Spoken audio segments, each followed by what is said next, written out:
So, someone in your life is going to be using an iPad for communication. Maybe it's a student in your class. Maybe it's your child. Your question might be, how does it work? Let's go through the basics of the iPad. While it might look different, it's just a regular old iPad in a special case. Let's talk about the case first. There are many different cases for people using the iPad for communication. The case usually serves three functions. First, the case should protect the iPad. When the iPad is being used for communication, it gets carried around all the time. That means it has a good chance of being dropped, or in some cases, thrown across the room. Or, well, things happen at home.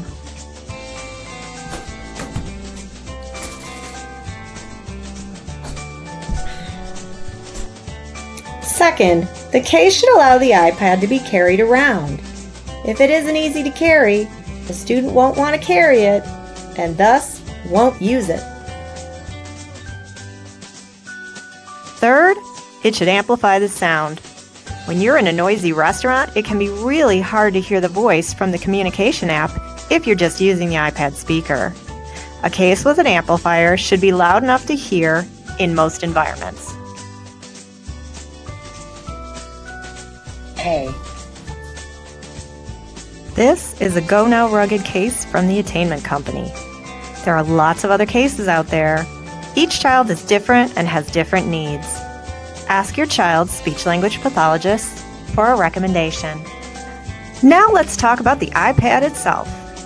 If you have an iPad at home, you probably already know this information. But if you don't, keep watching. On the front of the iPad, you will see the Home button.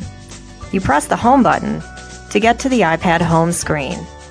You can also use it to close the communication app if you want to use a different app, such as the camera.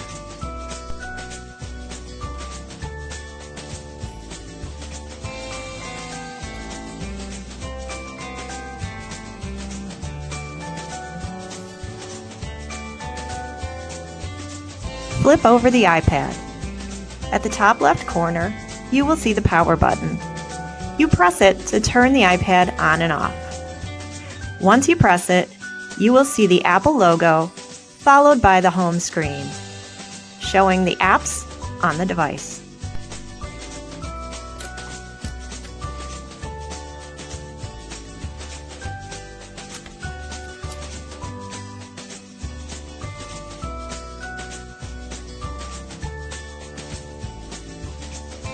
On the left side of the device, near the power button, you will see the volume buttons. The top button will turn it up, and the bottom button will turn it down.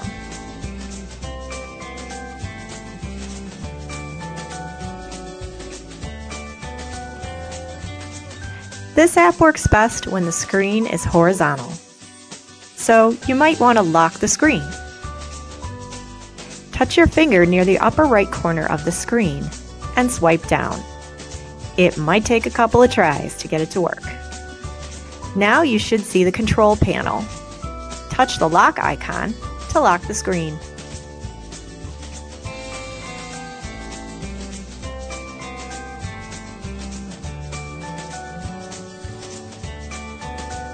If you have an older iPad, you will notice a button above the volume buttons. Slide it to lock the screen. If you lock the screen, it will keep the display horizontal, so this won't happen.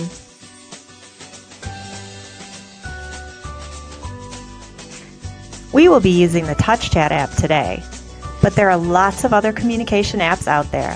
See your child's speech-language pathologist or AAC consultant for a recommendation. To open the communication app, just touch the icon for the app. Pretty much all communication apps work the same. You press a button and it talks. I like it. I like it. There is one more important thing you need to know: how to charge it. You can't communicate with a dead iPad. The port for the charger is down on the opposite end from the power button. Just plug the charging cord into the port and then plug the charger into an outlet.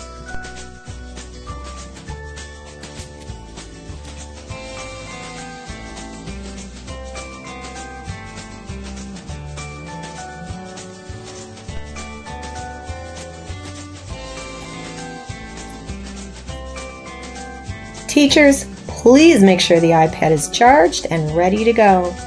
And parents, if you are using the iPad at home, please charge it every night before you send it back to school in the morning. With this powerful tool in place, your student can learn to communicate like a boss.